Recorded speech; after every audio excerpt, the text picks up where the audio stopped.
Hardangervidda. Vakkert, vill og naken for skog. En fantastisk naturperle. Dette er en av Norges nasjonalparker. Denne norske naturskatten har blitt min egen skatt. Og som sølvet må pusses fra tid til annen for å skinne i sin rette glans, slik ønsker jeg å børste støv av gamle minner fra fjellturer og besøke vidda enda en gang. Jeg skal på skattejakt.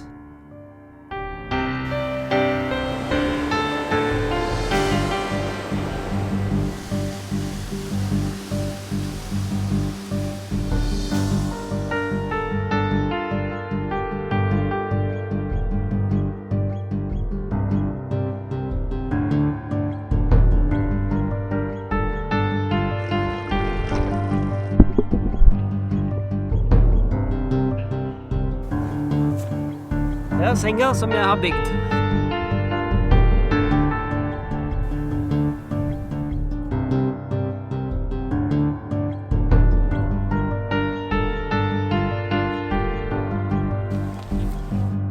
Her kunne de sitte og speide etter regn.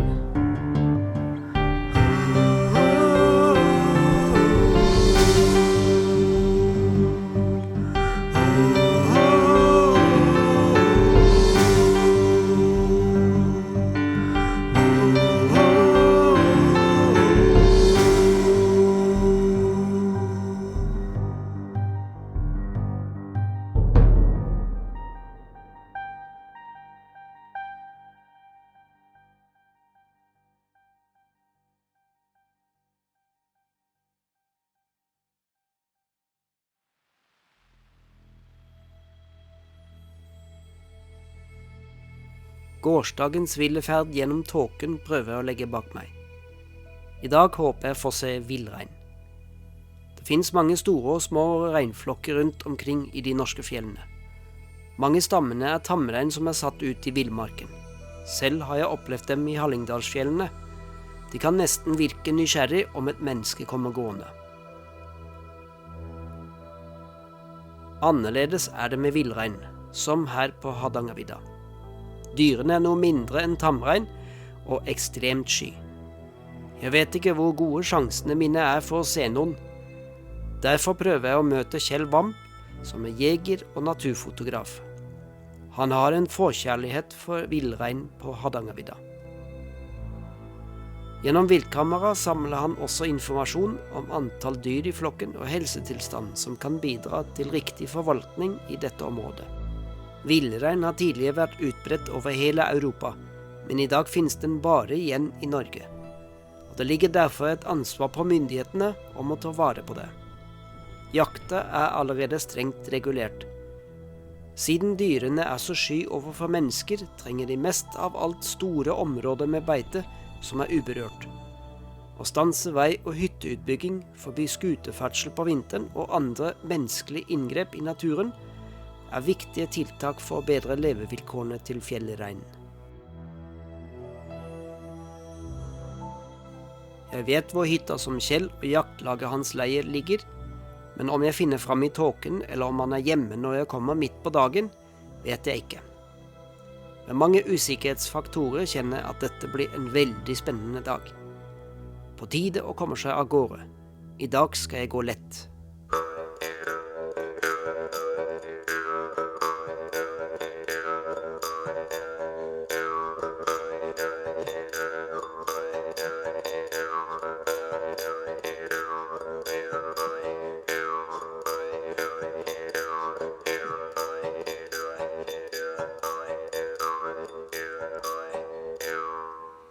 Det sprekker opp. Så flott. Blir det bedre sikt.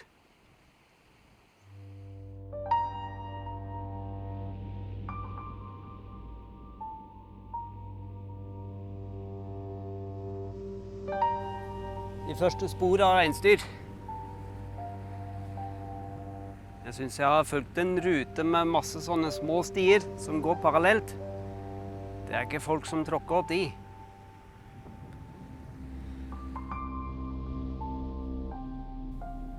I dette landskapet med så masse steinur er det ikke lett å oppdage reinsdyr. De går jo nesten i ett med naturen, Jeg bruker en del tid på å stoppe opp for å se meg rundt. Om jeg vil se noen dyr, må jeg være veldig årvåken. Dette er så mye bedre enn dagen i går. Her kan jeg bare peke meg ut en svær stein i riktig retning. En hel kilometer unna kan jeg gå rundt sånne skumle urfelt. Disse steinurene, de er farlige nå, når alt er vått. Herlig. Herlig landskap.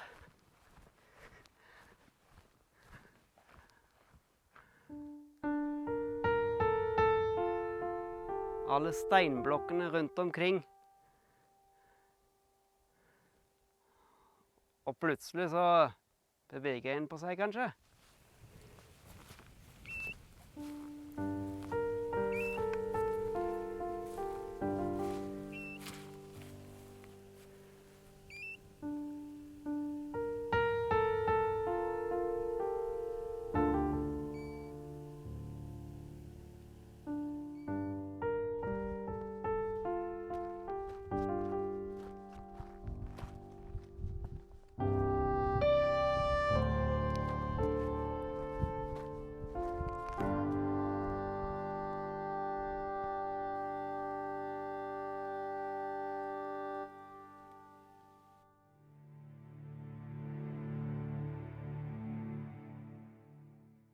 Noen morgener ute i naturen er bare helt fantastisk.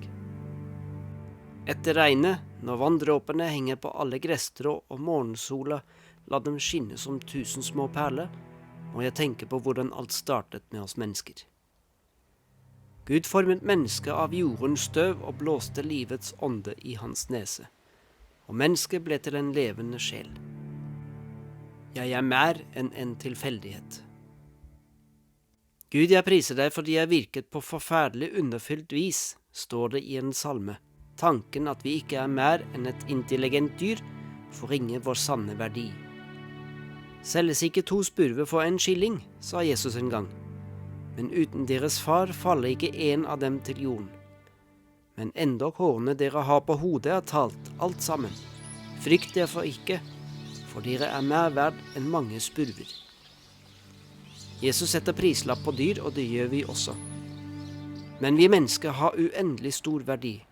Vi bærer bildet av vår skaper. Dette har mye å si hvordan vi behandler oss selv og våre medmennesker. Livet er ukrenkelig, fra unnfangelse til graven, og vi er alle like mye verdt. Vi er lik perler for ham, millioner av små vanndråper som skinner i morgensolen.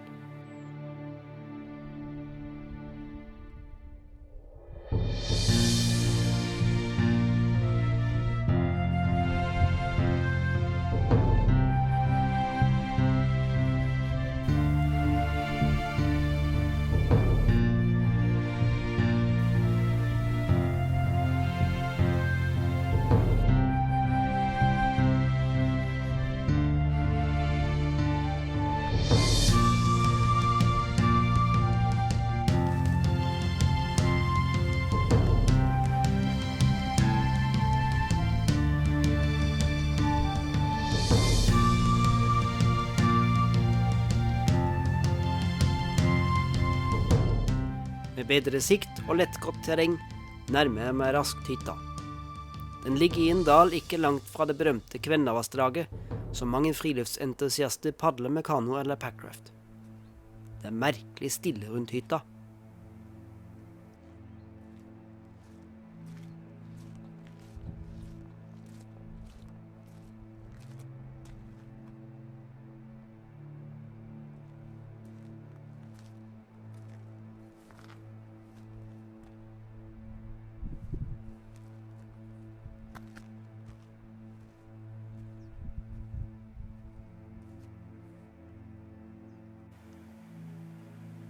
Det ligger en baconbit fortsatt i panna, altså.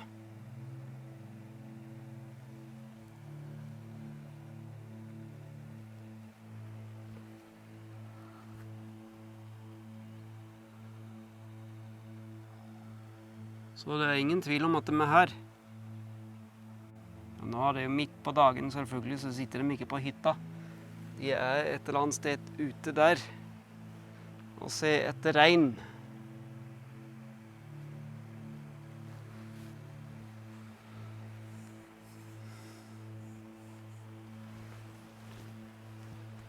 Åh. Nei, men hallo? Kjell var faktisk hjemme. Han har fått en lammelse i ansiktet, men legene har gitt ham håp om at dette går over. Jeg merker fort at det er den rette mannen å snakke med når det gjelder reinsdyrene. Det var jo veldig dårlig vær i går, så vi satsa på å få flydd opp mat og utstyr. Ja. Og jeg valgte selvfølgelig å la utstyret mitt og rifla følge med de gutta som skulle fly opp med helikopter. Ja. Og det viste seg at det var sånn sett en dum avgjørelse. Men for deg var det veldig bra. For meg var det bra. For da var jeg i hytta da du kom. Og det var jo nesten ikke til å tro at du fant veien hit. Du har brukt mye tid og slitt mye for å komme hit. Altså. Jeg har gått langt, ja. Du har hatt en kjempetur. Men nå har jeg jo krysset hele det området fra Sognavannet også bort hit. Og ikke sett et eneste dyr. Nei. Hva skyldes det? De er lenger øst her. Ja. De er ute i Hamrefjell, som det heter. De er helt nede ved Møsvann. Nå er det litt mer sønning sør-vest, og så har jakta begynt i dag. Ja. Og da satser vi på at det blir såpass mye ruflasjon at de snur og kommer tilbake. Og da er vi klar. Og da trekker det gjennom her? Ja, blant annet gjennom her. Så vi har det veldig behagelig sånn sett da. Vi kan jo egentlig bare sitte her og kose oss og vente på at dyra kommer. Men som oftest så ligger det litt mer slit bak da. Men vi er veldig heldige her nå. Hva er sjansen for å se dyra her i dag? Den er ganske stor nå. Den er ikke mer enn 2-3 kilometer unna her. Lenger øst her nå. Ja. Du kan jo se den dalen hvor de... det søkket ja. innover der. Ja, de er der nå. Ja. Jeg vil jo anbefale deg å finne en høytopp og bare sitte i ro og observere. Ja. Så vil du se etter hvert, da så vil du se dyr. Ok. Ja. Også der oppe i fjellet hvor jeg har teltet mitt? Ja, det er jo også en del av kjerneområdet for dyra nå, da, vet du. Så jeg er ganske sikker på at vi ser dyr. Ja. Plutselig så bare er de der.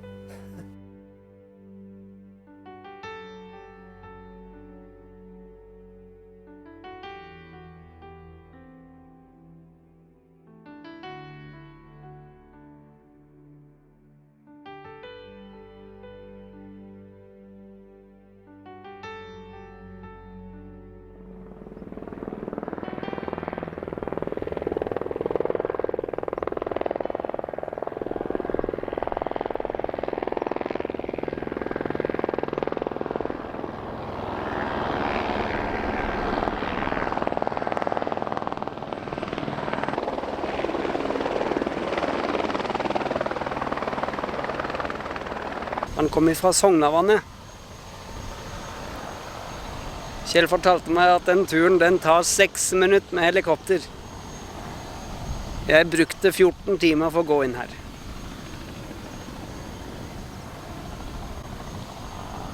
Ja, de skal ha mat for en hel uke, et helt jaktlag, så han forstår det. At det må litt moderne hjelpemiddel til.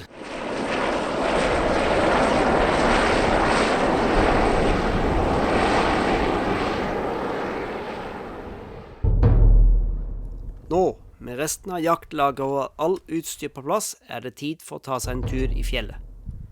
Fra helikopter har de sett en flokk med dyr ikke langt unna. Vi skal opp i høyden for å få god oversikt over terrenget.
Når vi kommer på toppen, oppdages det fort noen kråker. Det er et godt tegn. Kråke og ravn, det følger ofte reinsflokkene. For de vet det at før eller senere så blir det felt en rein. Og da har de forstått at hvis de følger reinsflokken, så kan de spise innvoller og etterlatenskaper etter reinsdyra, vet du. Så kråke og ravn, det skal du bestandig se etter når du er i fjellet. Jeg likte ravnene i fjellet også en gang i tida. Men det var på grunn av Odin og Thor. Har du den der markerte mørke stein akkurat nede til venstre for øyen, ikke sant? Ja, så rett til høyre for dem, så er det veldig grønt område før steinene igjen, uten flatt. Den første flokken med dyr ble observert. Dessverre er den alt for langt unna til å bevege seg mot den. Klokka nærmer seg sen ettermiddag, og tida renner fra meg. Jeg har en lang 3,5 timers marsj tilbake til teltet, og må komme i gang hvis jeg skal rekke det før mørkets frambrudd. Ja, Kjell, da sier jeg tusen takk for laget. Yes, Veldig trivelig. Du får prøve å finne veien til feltet. Ja da, jeg finner veien hjem. Ingen problem. Du har en rull marsj hjem nå, vet du. Jeg får ha lykke til med jakta. Ja, for det. Da går vi det. Men jeg tror vi skal få noe kjøtt hjem. Ja, men så bra. Vi snakkes. Dotters. Ja, ha det. Ha det.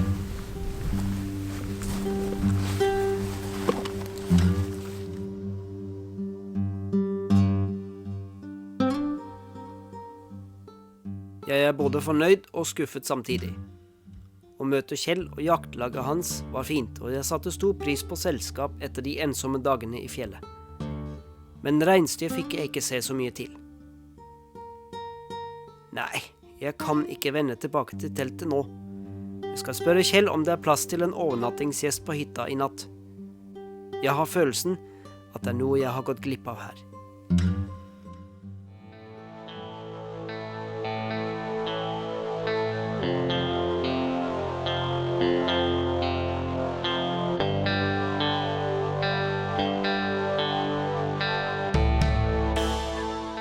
Jeg husker Kjells anbefaling å skynde meg opp til den høyeste toppen.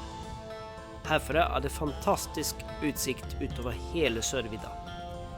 Men ingen Kjell. Jeg trodde jeg skulle finne ham her. Når jeg runder et hjørne, sitter han i kroken inn mot fjellet. Dette er Kjells plass, sier han med et smil. Her har han ly for den friske vinden som feier over toppen, og likevel fantastisk utsikt til å lete etter reinsdyr. Her fra Såtanuten er det utsyn helt til Horteigen i vest, og Gaustatoppen i øst. Kvenna snikler seg med stryk mellom småvann nedover mot Møsvatn i dalen under oss. Ingen tvil om at Kjell har funnet drømmeplassen i dette området.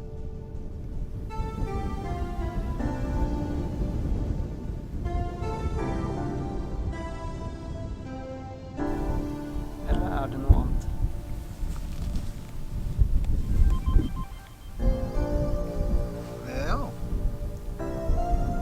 Ja, den er god, men det må være opp da når du kommer på brekket ut mot hytta, for det kan jo være dyr her på vannet. Vi sitter og spiser og ser litt mye da, så kommer vi opp med. I det fjerne ser vi plutselig en brun flekk som skiller seg svakt ut i terrenget. Når flekken begynner å bevege på seg, er det ingen tvil. Dette er den største reinflokken som Kjell har sett på lenge. Han anslår den til nærmere 500 dyr.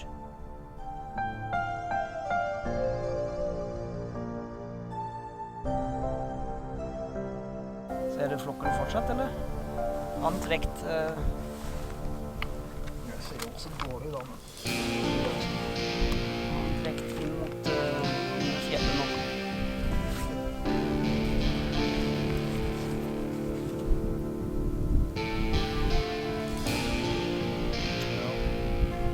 Den jobber seg litt nedover langs med fjellet, ser jeg.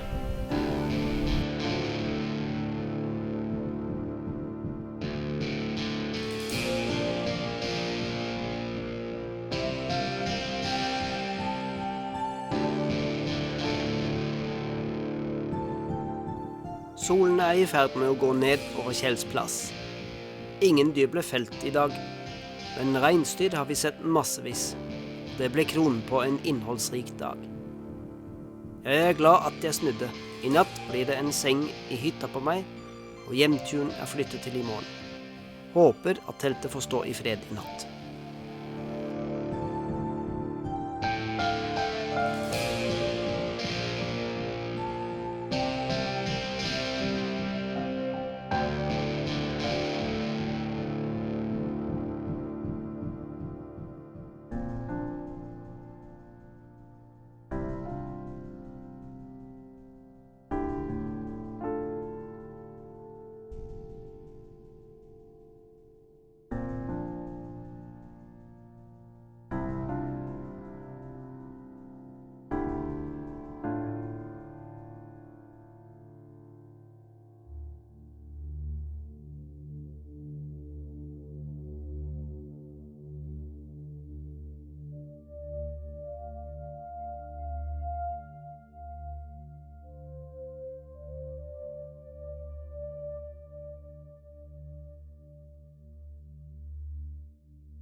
Det var ikke så verst å tilbringe en natt på en hytte.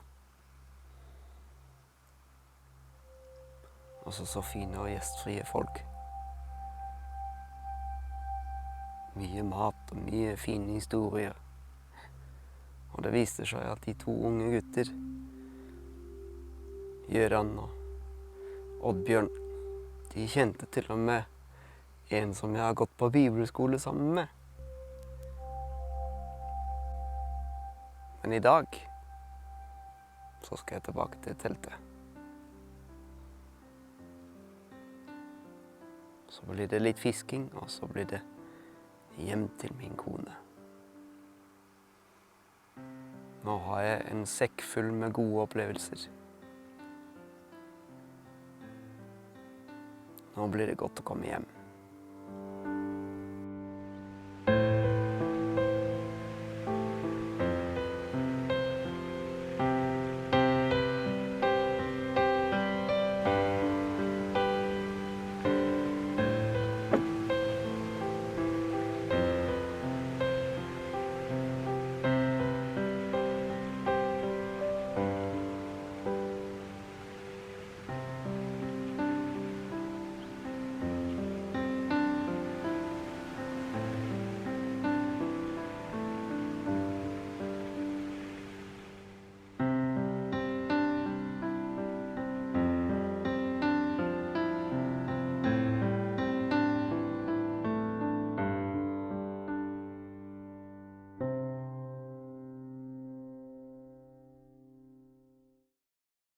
Du prater jo om noen heller.